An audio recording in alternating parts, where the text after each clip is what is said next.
Dan sebagian ulama mengatakan ada dua jenis manusia yang tidak mungkin masuk surga. Pertama, orang yang membunuh Nabi. Yang kedua, orang yang dibunuh Nabi.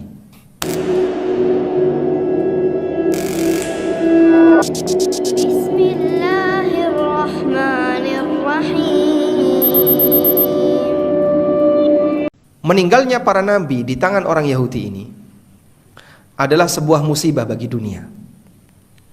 Musibah bagi dunia. Dan sebagian ulama mengatakan ada dua jenis manusia yang tidak mungkin masuk surga. Pertama, orang yang membunuh Nabi. Yang kedua, orang yang dibunuh Nabi.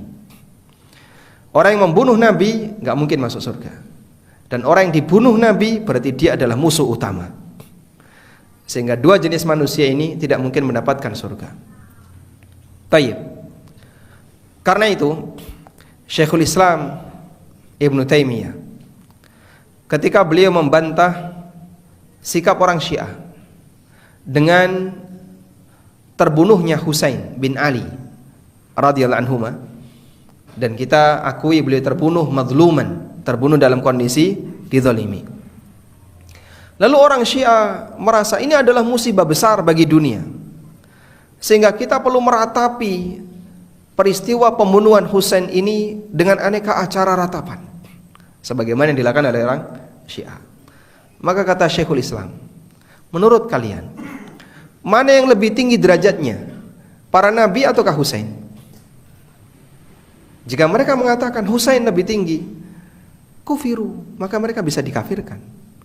Karena mengatakan ada manusia yang derajatnya lebih tinggi daripada nabi, itu termasuk akidah kekufuran. Tidak mungkin ada manusia yang derajatnya lebih tinggi dibandingkan nabi. Baik. Tapi kalau mereka mengakui para nabi lebih tinggi derajatnya, baik. Jika mereka lebih tinggi derajatnya, mana yang lebih menyedihkan? Kejadian pembunuhan para nabi ataukah kejadian pembunuhan Husain? Seharusnya para nabi. Lalu kenapa kalian tidak mengadakan peringatan pembunuhan para nabi, sementara kalian mengadakan peringatan pembunuhan terhadap Husain? Padahal musibah matinya para nabi karena sikap kezaliman yang dilakukan oleh orang Yahudi lebih besar dibandingkan musibah matinya Husain karena dibunuh oleh Amr bin Jaushan. Dalam salah satu keterangan, lebih besar musibah matinya para nabi dibandingkan musibah matinya Husain. Meskipun dua-duanya kita akui sebagai musibah. Dan orang yang baik adalah orang yang bisa bersikap proporsional. Orang yang baik adalah orang yang bisa bersikap proporsional. Dan dalam ajaran Islam kita diajarkan yang namanya musibah jangan diingat-ingat. Musibah itu udahlah, biarlah jadi musibah, dibiarkan jadi musibah, tidak perlu diingat. Yang lebih penting untuk diangkat dan diingat itu apa? Nikmat. Sehingga tidak ada satupun perintah dalam Al-Quran agar musibah itu dikenang, tapi yang ada perintahnya adalah nikmat itu dikenang. Wa amma bi ni'mati rabbika hadits. Adapun dengan nikmat Rabbmu maka fahadits, ceritakan, kenang nikmat itu. Sehingga misalnya begini, Bapak Anda berinteraksi dengan orang tua, ya. Orang tua sudah banyak memberikan kebaikan kepada antum semua para mahasiswa. Banyak ngasih nafkah, ngasih biaya kuliah, minta apapun dituruti. Suatu ketika orang tua melakukan kesalahan kepada Anda, sehingga membuat Anda mengalami kecelakaan misalnya. Dan Anda merasa sedih dengan itu, dengan kesalahan orang tua Anda mengalami kecelakaan. Baik, sebagai anak yang baik, anak yang berbakti, yang seharusnya sering disebut yang mana, Pak? Kesalahan orang tua yang menyebabkan Anda celaka, ataukah nikmat yang kebaikan yang banyak yang pernah diberikan orang tua kepada Anda? Kalau Anda sering menyebut satu kesalahan ini, gara-gara Bapak kemarin saya jadi kayak gini nih, kepala saya bocor, gara-gara Bapak sampai patah kaki saya, itu aja yang disebut. Padahal kebaikan Bapak yang sudah bertahun-tahun, belasan tahun, bahkan lebih dari 20 tahun tidak pernah Anda sebut. Mungkin orang tua akan kecewa. Kebaikan Bapak yang banyak kau lupakan, satu kesalahan Bapak kau ingat-ingat. nikmat Allah lebih banyak daripada musibah yang Allah berikan kepada hambanya.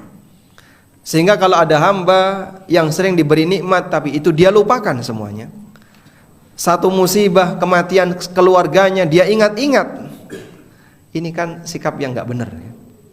Seharusnya nikmat itu lebih banyak kalian kenang, lebih banyak kalian ingat daripada musibah. Baik, lalu muncul komentar orang, masa Pak orang mati kok gak ada peringatan? Kayak buang kucing, kayak ngubur kucing terus ditinggal. Baik, jika itu yang jadi alasan, sekarang saya mau tanya, siapa yang lebih Anda muliakan? Leluhur Anda, kakek atau nenek misalnya yang meninggal dunia, ataukah Rasulullah SAW? Dia akan mengatakan Rasulullah SAW. Baik, kalau begitu adakan peringatan kematian Rasulullah SAW. Silahkan adakan peringatan kematian Rasulullah SAW. Gak bakalan berani, karena dalam sejarah umat muslim dari zaman sahabat sampai detik ini belum ada acara peringatan kematian Nabi SAW. Jika itu dianggap sebagai orang mati kok gak diperingati kayak buang kucing, berikan jawaban yang sama untuk Nabi kita Muhammad SAW. Apakah sahabat mengadakan peringatan itu? Dan tidak ada dalam sejarah manusia, dalam sejarah kaum muslimin, sebuah peristiwa atau perayaan dalam rangka memperingati hari wafatnya Nabi SAW. Itu di demo orang sedunia, Pak.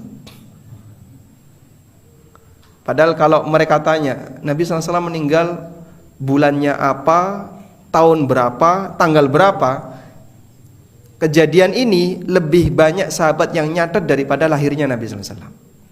Artinya peluang benarnya tanggal wafatnya Nabi SAW lebih tinggi daripada peluang benarnya hari kelahiran Rasulullah SAW. Tapi nggak ada dalam sejarah kaum muslimin. Ada nggak? Pernah dengar kayak gitu? Di mana? Daerah mana?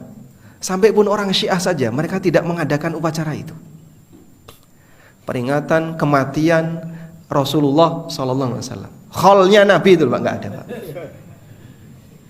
Bahasa lainnya, kholnya Nabi itu tidak ada. Kalau khol itu dianggap sebagai bentuk penghormatan dan pemuliaan kepada orang yang sudah meninggal, dalam sejarah Islam tidak ada kholnya Rasulullah SAW. Tidak ada Pak. Kalau ada, tunjukkan siapa penyelenggaranya dan di mana negaranya. Itu tidak ada. Makanya kalau disebut bahasanya memperingati kematian itu bagian dari mengagungkan orang yang sudah mati, ini salah paham. Terbukti tidak ada satupun kaum muslimin yang memperingati hari kematian Nabi Muhammad SAW. Dipahami insyaallah? Baik.